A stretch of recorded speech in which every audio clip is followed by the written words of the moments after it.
If you have your Bible, I'm going to be in Genesis chapter 37, and you're like, whoa, Jesse, we've been in John for a while. Yeah, well, we're changing things. We're in a new series today, and so Genesis 37 is kind of where we will kick off and begin if you want to find that in your copy of the Scriptures.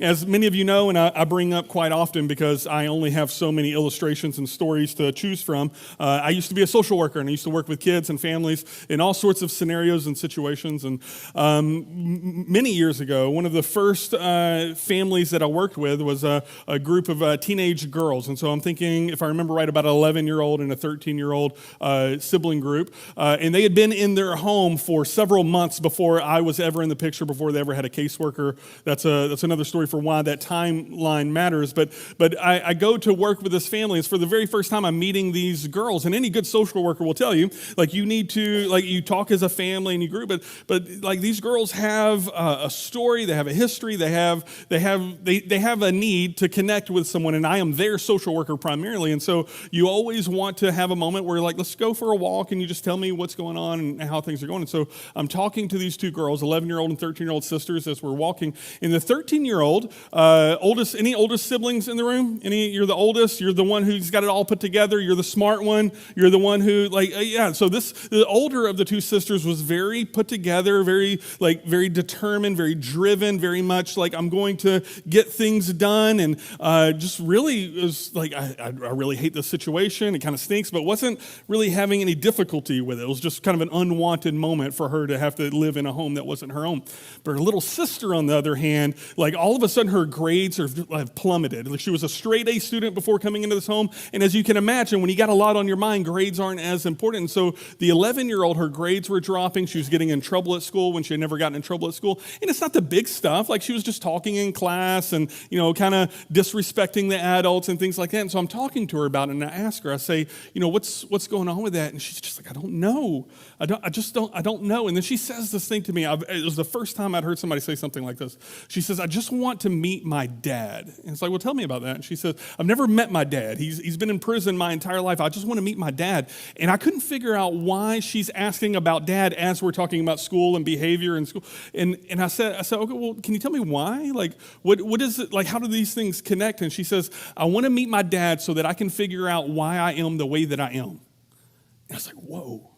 And in my heart, I'm thinking, that can't be right. Like, you are not based on your family of heritage, even people you've not met. But guess what I've come to learn, and what you probably already know, is that the way family dynamics work is that very often, even people we've not met, grandparents, great-grandparents, even generations before that, if we rewind far enough, that there are patterns that end up in families that get passed down from generation to generation to generation. Have you found that to be true in your experience? I think so. I think she was onto something. Her 11-year-old brain maybe didn't fully understand what she was saying, but she really desperately had these mysteries, these question marks in her heart. And for her, the answer was, I need to figure out who my dad is so I can figure out who I am and why I am the way that I am. And so today, we're going to begin a series on Joseph. Joseph is a character in Genesis. He's an Old Testament character. And he is a guy who comes from a family, let's just call it a dysfunctional family. I thought about doing a poll right here, but I don't want to call anybody out. But just imagine, just kind of do this. If you're going to raise your hand, don't raise your hand fully. But anybody here come from a dysfunctional family? Like, you just, like raise your hand if you come from a family with no dysfunction at all. We can brag about that. Anybody? Everybody look around real quick. There are no hands up in the room, right? Everybody knows this, that there is no such thing as a fully functional, non-dysfunctional family. And yet, a lot of times we believe and we act like, well, it's just my family who has all the dysfunction and all the problems in the world. I was Googling, and we use the term dysfunction. What is a dysfunctional family? And I got to thinking, I don't really know the definition. I just kind of, it's one of those things, you know it when you see it, right?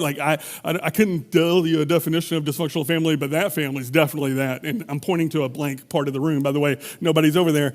And so I thought, well, who knows what a dysfunctional family is? Well, it turns out there is a blog post by the Mental Health American National. I assume they know some things about mental health. And the title of the blog post is my family dysfunctional? question mark. And then it lists all the things that makes a family dysfunctional. Is my family dysfunctional? And they had this whole blog post. It's worth looking at. I can send it to you if you're like, I don't know if my family's dysfunctional, but because nobody raised their hands, I think we all know. And so they listed these things. It may come up on the screens behind me, but things like addiction, a family with addiction, a family with abuse or neglect, a family that has conditional love or just lacks affection in general. Families that have this would be listed as dysfunctional. Families on the other end of the spectrum, families that have perfectionism, you have to be perfect in every way, would be listed as dysfunctional. Families that are unpredictable or prone to fear, full of fear, where it's just every day is just like your little nervous chihuahua mode, and that's dysfunctional. A family that has a lack of boundaries, where it's just not really clear, like what privacy and when do I have a right to, things, and families in general with poor communication skills. And so I read that list and I thought, well, by golly, that's just about everybody, isn't it? That seems to cover the whole gambit of things. Is my family dysfunctional? When we talk about this as groups and as families ourselves, we say things like, well, my family's dysfunctional and that's why I'm blah, blah, blah, blah, blah. When we talk about it as ourselves, we say, well, listen, I know I have anger problems, but I come from a dysfunctional family, right? And so we use these terms, dysfunction, not really as excuses, but I'm not really going to work on it, or maybe there's nothing I can work on. There's nothing I can do about it. I've got really great news for you. If you're like feeling really down right now, like because nobody raised their hands on I'm the functional family, let me just tell you, just as a rule, God doesn't use perfect families. He just doesn't. And you think, man, that's bold. How can you say that? It's because there are none. There are no perfect families that are not dysfunctional. There's something in every family tree that if you have a good family and you're a strong family, it doesn't take far to look in your family tree to see that somebody did some work, somebody changed something to change that family tree. God doesn't use perfect families because there aren't any perfect families. We're going to look at a story for the next several weeks of a guy named Joseph who comes from a dysfunctional family, and yet God uses his family. More than God using his family, God selected this family out of all of humanity and say, I'm going to work all of my purposes through this family. And yet we're going to find that they are completely jacked up from the beginning. Like they have problems from the beginning. And if you're thinking to yourself, well, I don't think God can use me, or my children are at risk and God can't use them because I come from a dysfunctional family, this is meant to be an encouraging moment, because from broken beginnings, God writes beautiful stories. The story of what we're going to read today, this family tree that we're going to read today of Joseph and his family, this is the family tree by which Jesus will flow from. And so the same Jesus that we just sang about, we just worshiped through the Lord's Supper, who died on the cross, who accomplished the perfect things, if you rewind enough generations, you end up in Joseph territory, and then Jacob territory, and Abraham territory, and we're going to see how these families are broken.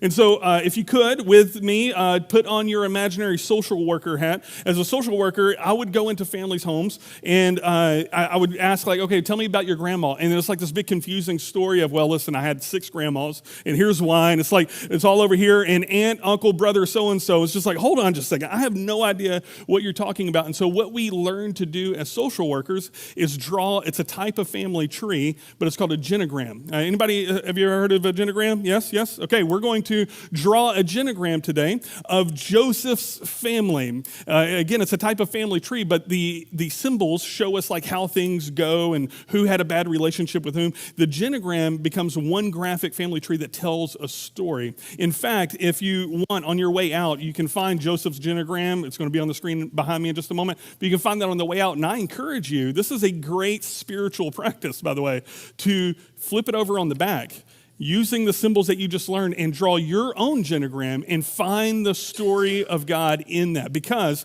from broken stories, from broken families, God writes beautiful stories. So here's what we have at the very beginning of Joseph's story. His great-grandfather is Father Abraham. Everybody all at once, Father Abraham. He had many sons. Not really. He didn't have a ton. In fact, there was a moment where Father Abraham had 0 sons. Him and Sarah were barren from the beginning. Notice the symbols. Males get a square, females get a circle on here. Father Abraham did not have many sons, but God selected him out of all of humanity. It says, I'm going to work my purposes, my perfect work of redemption for all of humanity, all of creation. I'm selecting you, Abraham. And Abraham's like, I've done nothing to deserve this. And it's true. If you read the book of Genesis, the way the story works is you have the Tower of Babel. Everybody in all of humanity's running from God. God changes their languages. And then in all of this chaos, God's like, okay, guys, you're not going to figure it out on your own. Abraham, I choose you. Or Abram at the time. He changes his name later. Abram, I choose you. And Abraham's like, okay, Sarah, let's follow this God. And so God chooses to bless him. He says, I'm going to bless you, and you're going to have a ton of children, and they're going to bless the nation. Abraham's like, yes, I'm going to follow you. But then he doesn't have children. He goes a long, long time. And so Sarah, his wife, has this great idea. Hey, I have a handmaid. I have a servant of mine. Her name is Hagar. I'm going to introduce you to Hagar. And so we get this next slide. And so Hagar becomes a girlfriend, concubine of Abraham. Sarah's like, maybe God wants you to have children with her. And so they have a child, and this is Abraham's first child, Ishmael. Ishmael is the son of Hagar through Abraham. And then as time would move on, God says, no, actually, my plan was always through Sarah. I told you that. And so I'm going to give you now your promised son. And so Isaac is born. And so we get Isaac. And when Isaac is born, if you read this in Genesis, you notice the lines changed between Hagar and Isaac and Ishmael, that it started out kind of okay, but strife started to come between them. And what ends up happening is that Abraham sends Hagar away to protect his own marriage. He was put in a bind, and he just dismisses an entire side of his family. So let's just begin with just a little bit of dysfunction in the story of Abraham. I haven't even mentioned the time that he tried to hide behind his wife, like, here, take my wife and protect me. That's a whole other story. This one story is Abraham's first son, and the first son's mother, he dismisses, and they go off into the wilderness. Ishmael, by the way, if I continued his family tree, notice the ... we're focusing on Joseph. If I continue his family tree, we end up with modern day Muslims and Islam. They date all the way back to Ishmael. That's where they connect to. And so Abraham, he ends up remarrying after Sarah dies. Sarah dies shortly after this story, and he marries a woman named Keturah, which isn't part of our story today, but it's worth noting. But Isaac, he finds a girl that he likes, and her name is Rebecca, and so we can pull that up here. One more, please. There's Keturah. And then Isaac and Rebecca. Rebecca is cute. He thinks, hey, I'm going to make a wife out of you, and we're going to do whatever God wants. And so they have children. They actually have twins. Maybe you've heard of them. Jacob and Esau are born to them. And from the very beginning, in the womb, listen, moms, if you have kids who are always fighting each other, it doesn't get much worse than Jacob and Esau, okay? So you're amongst friends here. Rebecca's kids are fighting in her tummy. They're fighting for who's going to be born first. Who's it going to be? And so we have strife with Jacob and Esau. You won't be able to see it. Maybe click one more. There's a little red line that will come up. You can see it on the printout here. Jacob, his name is changed later to Israel. And so Jacob has a nickname, Israel. Sometimes in Genesis, you'll hear about Father Israel, and he had 12 sons. And so here's where we are now. We're now in Joseph's father's territory. We're again, our genogram, our family tree, we're trying to zero in on Joseph, and we're on Jacob, his dad. And Jacob meets a woman. He loves Rachel. Rachel is beautiful. She's more beautiful than all the rest of her family. Jacob is in love with Rachel and says, I want to marry Rachel. Goes to her father and says, I want to marry your daughter. And her father Laban's like, oh yeah, cool. And then he gets tricked. I won't tell you the whole story for time, but he ends up getting tricked to marrying Rachel's older, uglier sister, Leah. And so we'll bring Leah up here. And so now Rachel and Leah are in the story, and Jacob really wanted to marry Rachel, ends up marrying Leah first. And so immediately there's strife. Jacob has chosen a favorite wife. And so if you can bring the lines up next, please. This is just to show you that the marriage to Rachel was really his favorite. Leah, he's committed to, and he has to honor the agreement and all of that. Rachel and Leah, when they were married to Jacob, Jacob were given a handmaid each, a servant to go with them each. And so we're going to meet Zilpah and Bilhah. Those are beautiful names, Zilpah and Bilhah. If your name's Zilpah, apologies, I just don't know anybody named that. Leah brings Zilpah and Rachel brings Bilhah into their family. And so this household is now moving through the territory. And then, Jacob is going to have 12 sons. And so we're going to start seeing his family grow. It begins first through Leah. His first son is born and named Reuben.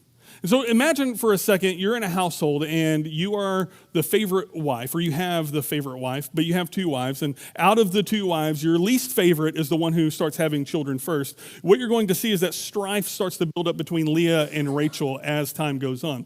Not only did Leah have the first son, Reuben, but then has the second son, Simeon, and then the third son, Levi, and then the fourth son, Judah. This is getting out of hand. The household is greatly imbalanced at this moment. If you're Rachel, you're beginning to think to yourself, who's going to protect me and who's going to protect my interests when Jacob dies? Where are my sons? Who can protect me? The way that family structures work is that the sons protect the mother. And so she is greatly concerned by that. So she has this great idea. I'm going to give my husband Jacob my handmaid Bilhah. And so Jacob now has his fifth son, Dan, which is a great name. Just like all these like foreign sounding names, and then Bob the kid. And Bilhah has the fifth son and then has the sixth son, Naphtali. I wonder where in the family tree did they learn that maybe I can help God by giving the husband the handmaid?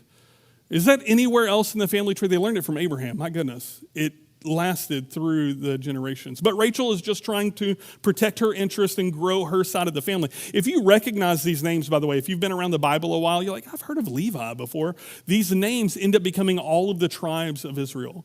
And so for the entire future of Israel, all of these boys end up growing into major tribes, and their families exist. So God is going to use these families.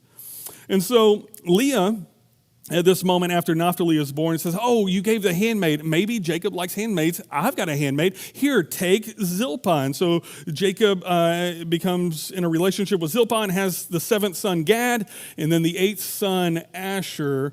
There is a lot of politicking happening in this household. They're trading husbands. They're trading. There's moments in here where Rachel's like, can I just get some food from one of your sons? And Leah's like, well, you can have a little bit of food for my son, but you need to let Jacob come stay with me for a couple of weeks. And so that happens. And so then we get the ninth son of Jacob, Issachar, the 10th son of Jacob, Zebulun. Then we get the only daughter born to Jacob, Dinah, still on Leah's side of the family. Does anybody notice something missing in the family tree? Well, we're missing a guy named Joseph, aren't we?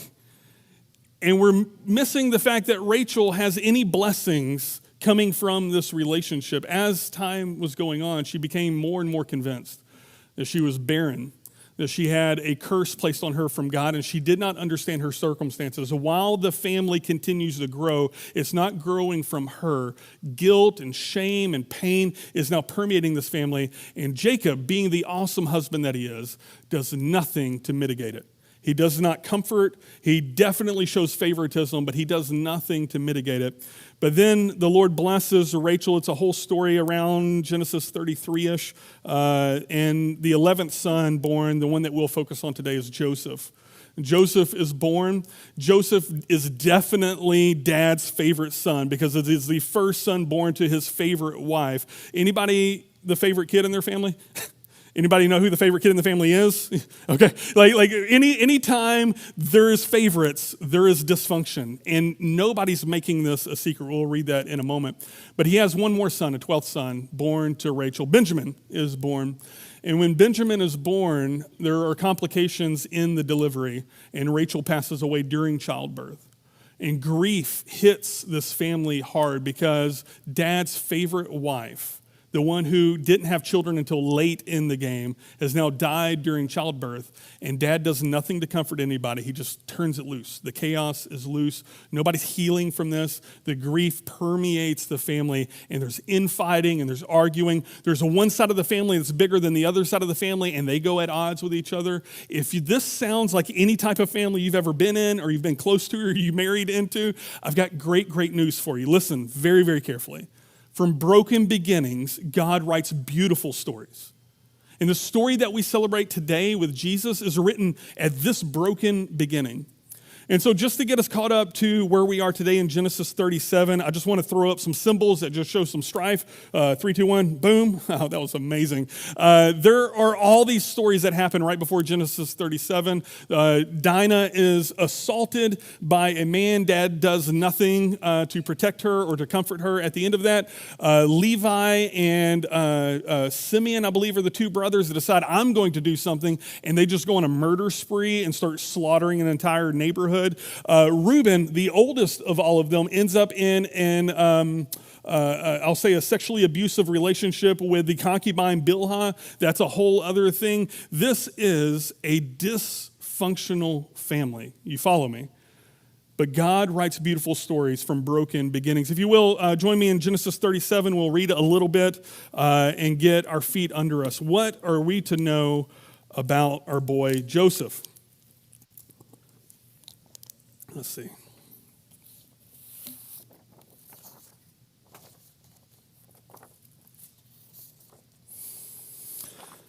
Here we go. Verse 1, Jacob lived in the land of his father's sojournings in the land of Canaan. So he moved back to the place where his family's from. He's been living in Rachel's territory, Leah's territory for a while, and now he's like, okay, we're getting back over there. These are the generations of Jacob, verse 2. Joseph, the 11th son born to Jacob, being 17 years old, was pasturing the flock with his brothers.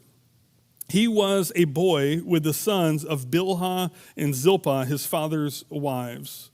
And Joseph brought a bad report of them to their father. So what we have so far is, first of all, the family is back in home territory. I'm moving back to where my family's from, right? My family, personally, if you back up a few generations, we're from Alabama, or as some people from Alabama call it, Alabama. And so we are from Alabama. And so if I were in this scenario, it's like, I'm going to pack up my family, we're going to Alabama, and we're going to live there. And so they're back at grandparents' territory. They're making a family, and they're tending to the flocks. This is what Dad did. This is what Grandpa did. This is what great-grandpa did. They're doing the family business. And if you remember all of the four family trees that are branching out of Jacob, Joseph is from the line of Rachel, and he's in the field with two, Zilpah and Bilhah's kids, but not the other ones, because we can already read here that the family tree is not spending time with each other. There's animosity between the brothers at this point. And so as Joseph is out there in the field, he's one of the youngest that's out there, and he notices the other brothers doing something, whatever it is that they're doing, he doesn't like, and Dad should know. And so he's like, Dad, I need to bring a bad report of what your sons are doing. Anybody have a tattletale in your family? Anybody, like, you were the tattletale. You had to be the one to report back. This is what Joseph is doing. And Scripture says that they hated him for it. Let's continue. Verse 3. Now, Israel, that is Jacob. Remember, his name is interchangeable here. Now, Israel, Jacob, loved Joseph more than any other of his sons because he was the son of his old age. And he made him a robe of many colors. So not only did he love his son more, and everybody knew it, he made him a coat or a robe of many colors. The Hebrew for that coat of many colors is ketunet pasim. Anybody, if you're on Jeopardy, you're like, hey, how do I say that? Ketunet pasim. It's important here because it's only used in two places in Scripture, and it's really, really hard to translate. And so it's called coat of many colors because that's what the Greeks called it. But it's more like a robe of royalty. This is rulership.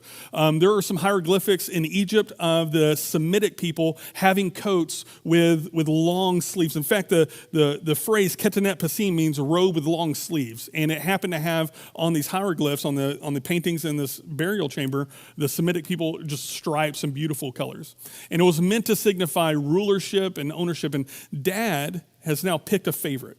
Who's his favorite? Joseph.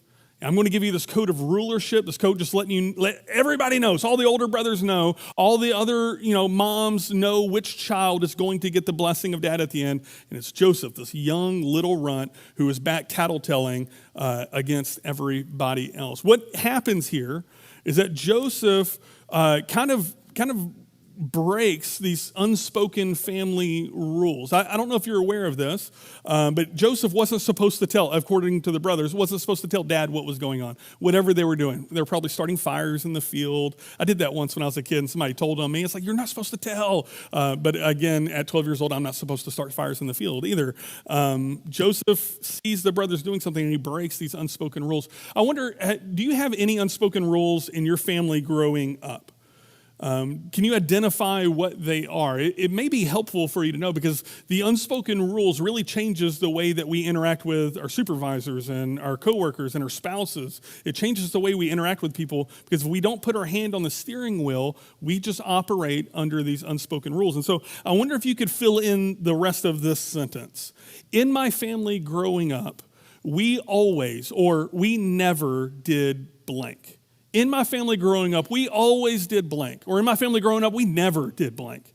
How would you fill out those blanks? I have a few examples here. In my family growing up, we never ignored each other when we were mad. That would be a nice, sweet family, right? In my family growing up, we never disrespected adults. We just wouldn't because the flip-flops come off and the wooden spoons come out and all the things. But we just didn't. We didn't respect our adults. What about some of the negative traits? In my family growing up, we never talked about our feelings at all. We weren't allowed to talk about our feelings. In my family growing up, you might say, we never asked for help from anyone. We were not allowed to ask for help. We would suffer quietly or we would just pull ourselves up by our bootstraps, but we never asked for help. In my family growing up, we never apologized or showed signs of weakness. It's just, we would have a fight, we would argue, and when it was over, it was just like, I never own it. It was just, we just move on. We just sweep it under the rug. I wonder how you would fill out these blanks. And by the way, these are just random. I'm not actually talking about my family, although I could point at a few of these perhaps. In my family growing up, we always respected each other's boundaries. We kind of knew how to take care of each other, and we didn't cross boundaries. In my family growing up, we gave hugs and we showed affection. It's just what we did. When we brought friends over, they would hug mom and call her mom, just whatever. That's what we always did. That's what we always had. Maybe you would say in my family growing up, we always kept secrets from each other. It just was a lot of behind the scenes stuff happening. In my family growing up, we always went to our rooms when dad got home. We just didn't know which kind of mood dad was going to be in, so we just learned to get out of the way. In my family growing up, we just always went to our room when dad got home.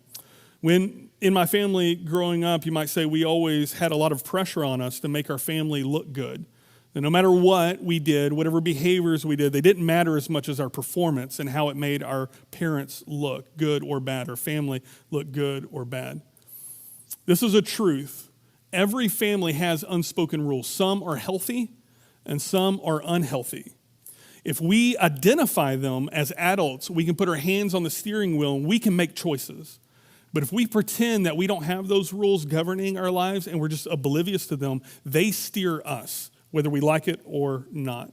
And so my encouragement to you is to put your hand on the steering wheel. I will speed up now. I'm spending too much time on this. So Joseph is having problems with his family. He's breaking the rules. Verse 4, but he just gets this robe of many colors. But when his brothers saw that their father loved him more than all his other brothers, they hated him and could not speak peacefully to him. It is a problem when you can't even talk to each other. They can't have a conversation at this moment. Jacob, he does nothing about this. Dad does nothing about this. Mainly, he probably thinks it's not a problem. Here's what I'm going to tell you. If you have people in your life that you can't speak peacefully to, that is your problem, not theirs. Okay? That is a problem with our heart when it's us that can't speak peacefully to each other. You're like, Jesse, that's a broad stroke. How can you say this? 1 John tells me this. If you just hold your spot here, go to 1 John chapter 2, verse 9. It says, whoever says he is in the light. Now, John is saying like in the light is like where you're supposed to be. In the light and hates his brother is still in darkness. Keep going, please. And whoever loves his brother abides in the light, and in him there is no cause for stumbling. Verse 11. But whoever hates his brother is in the darkness and walks in the darkness and does not know where he is going, because the darkness has blinded his eyes. The brothers hate Joseph at this moment, but they're so sure of their own rightness. If they had 1 John's writings, we would be able to tell them, when you have hate, you're walking in darkness, you don't know where you're going yet, but you think you do. You think you're right. You think you know how best to handle a situation, but you do not. And so if we have hate in our heart, that's more of a problem on us. Let me tell you where this story goes as we land the plane for today. Verse 5 says, now Joseph had a dream, and when he told it to his brothers, they hated him even more. I hate this guy. He said to them, hear this dream that I have dreamed. I love how they talked in the Old Testament. Brothers, hear this dream that I have dreamed. Behold, we were binding sheaves in the field. Anybody have a weird dream? You have no idea what it means? We're just out there doing a normal thing, binding sheaves in the field. And behold, my sheaf arose and it stood upright, shoulders back, looked strong. And behold, your sheaves, they gathered around it and they bowed down to my sheaf. Isn't that great, brothers? And they're like, no, I hate you, man. Verse 8, his brothers said to him, are you indeed to reign over us, or are you indeed to rule over us? So they hated him even more for his dreams and for his words. Poor Joseph, he's breaking those unspoken rules. You're not supposed to dream a dream that's outside of our narrative. You know, some of us, we grow up in families and we have dreams of where we're going to go and how we're going to accomplish it. They're dreams that maybe we create, but then your family will punish us if they don't fit the narrative of what we're told is supposed to be when we're breaking those unspoken rules. Now, in Joseph's defense, this isn't him just like waking up one day and wanting like, I just want to get out of here and I want you guys to bow down to me. God gave him this vision. So it's a completely different scenario. But, you know, sometimes we're in situations where our dreams are causing us strife in our siblings and our family. Just they don't dig it as much. But, you know, Joseph didn't learn his lesson. Verse 9, he has another dream. Then he dreamed another dream, and he told it to his brothers and said, behold, I have dreamed another dream. You guys want to hear it? Like, be quiet, Joseph. I don't want to hear your dreams. But he continues. He says, behold, the sun and the moon and 11 stars were bowing down to me. But when he told it to his father, now he includes dad now, and to his brothers, his father rebuked him and said to him, what is this dream you have dreamed? Shall I and your mother, who has passed away at this moment, shall I and your mother and your brothers indeed come to bow ourselves to the ground before you? And his brothers were jealous of him, but his father kept the saying in mind. His dad keeps thinking about it. And so Joseph is telling these dreams, and he's just not getting the picture that he needs to stop talking. And every time he tells a dream, they hate him more and more and more. So how's this going to go? Like, how is Joseph's life, what trajectory is it on? Well, you're going to have to come back next week, and you're going to have to listen. Or, you know, if you're like, hey, I don't want to, you can just read your own stinking Bible and figure out how this goes. But I'll just tell you, this is just the beginning of the bumps in Joseph's life. Because the family dysfunction is going to try to correct his functioning. The family dysfunction is going to try to put Joseph in his place, and he's going to pay a high price. There's going to be a murder plot. People are going to be sold into slavery. It gets hairy. But from broken beginnings, God writes beautiful stories. That God isn't ignoring Joseph. God hasn't forgotten Joseph in his plight. And so what I want to do is just kind of highlight a few things moving forward. Is many people stop moving forward when they face resistance because they want to keep peace. They stop pushing the envelope because they want to keep peace and they don't want conflict. Listen to me, families. The absence of conflict is often the cause of the problems. There is no relationship in this world that is completely conflict-free. You either resolve the conflict or the avoidance of the conflict becomes a bigger problem. Jacob avoided the conflict of his grief, avoided the conflict of favoritism in his family, and so did his dad and so did his grandpa. It was a family trait to avoid conflicts. Joseph is going to find that through the arc of his story that he ends up addressing all of the conflict with his brothers. You may be in a position to begin handling conflict in your family and so heal the family tree. Joseph had a lot of unspoken rules. Good family rules are good and helpful. Bad family rules are bad and they injure the family. And so how do you know the difference between your family rules? Are they good and helpful or are they bad and hurtful? Just a quick thought is, do you have hard, calm conversations in your family, or is easy silence or easy, loud arguments more the norm? When there's a problem, do you just talk it out, or does everybody start yelling, or does everybody just ignore it and pretend it doesn't happen? One of those is healthy and the others are not. Do you find in your family that you have duplicate conflicts over long periods of time? Or maybe you find that the conflicts are the same as your parents and your grandparents, that they just keep kind of coming back. If you find that you're recycling conflicts, it's time for you to do something to break that family tree and to heal from that. Joseph, he had a lot of resistance along the way. At the end of all of this mess, here's how he lands the plane. And we're going to spend the rest of our series trying to figure out how he came to this conclusion. Genesis chapter 50, verse 20 says this. He's looking at his brothers late in life. He's now an adult. All of the chaos is over. He's about to end. Chapter 50 is the last chapter of Joseph. And he tells his brothers, he says, as for you, you meant evil against me, but God meant it for good, to bring it about that many people should be kept alive as they are today. It may be that this week, this series, you becoming aware of family dysfunction and function in your family, is the beginning of God showing you what he's going to do through you and your family. Because from broken beginnings, God writes beautiful stories. Here, we're going to close it with this. If you can put up that last slide. I want to talk to you. If you come from a broken family, just know that that's the whole point of this story. The whole Bible is that from broken beginnings, God makes beautiful stories. But that beauty is going to come on his terms. It's going to be because you put your hands on the wheel and you did the hard work that he's inviting you to do, and he's inviting you to heal from, and he's inviting you to incorporate into your family. Your family tree can be changed by God, but we're not talking like magic fairy dust here. We're talking about hard work. And he may open your eyes to some things along the way that you want to address, and you can begin to see that beautiful story come out. If you come from a beautiful family, from broken beginnings, God writes beautiful stories. And you're sitting here like, my family's really, really good. I just want to encourage you to know this. That doesn't exist independently of some brokenness in your family tree. In fact, if you were to look at your family tree, I don't think you would look very far before you realize that generation, that grandparent, changed everything about my family tree, changed everything about what I've been going through, changed everything about this. You should first be very thankful that the Lord has written a beautiful story that you are enjoying now, today, okay? The second thing I want to say about this is, what I found is that a lot of Christians, when they're talking about testimony, when they're talking about God, they get to this point, it's like, man, my family wasn't jacked up. I don't really have a testimony. Stop saying that. Stop doing that to yourself. Somewhere along the way, we became convinced that unless I spent 20 years in prison, overcame a drug addiction, and got into 4 fights and a gunshot wound, I don't have a testimony that God can use. And that's first ridiculous. And two, every parent in here, don't you want your kids to have none of those things in their testimony? We want our kids to have beautiful stories. And their testimony, your testimony, if that is you, should be, I just grew up always knowing God was good. And always knowing that he was beautiful. That is our hope. At the end of second service, if you want to come back, we're going to be baptizing Eden Baduyong, RJ and Kendall Baduyong's child. And as it would happen, I was working on this message, and just independently of those two things being true, RJ had a quote that he said. He didn't even know that I wrote it down. Over a year ago, he was giving his testimony. And he was saying, I just came from a good family, and I used to think I didn't have a testimony.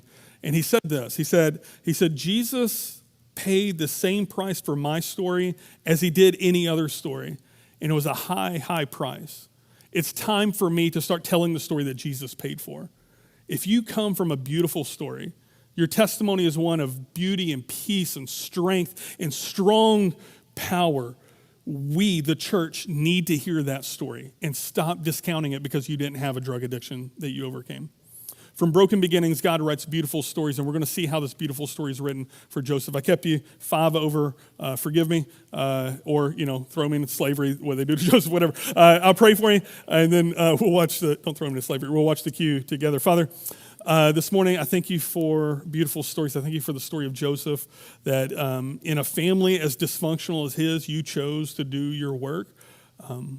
May that be an encouragement to every person in this room and every person hearing my voice, that you're willing to do hard work and willing to write beautiful stories when we see nothing but broken pieces around us. Help us to grow in this faith that you will and you can. Help us to have the courage to do the hard work you invite us to. And may we see with firsthand knowledge the beautiful story that you're writing in us through Jesus. And as it grows in us, we pass it on to friends, family, and our children. We love you. We pray this in the name of Jesus. Amen.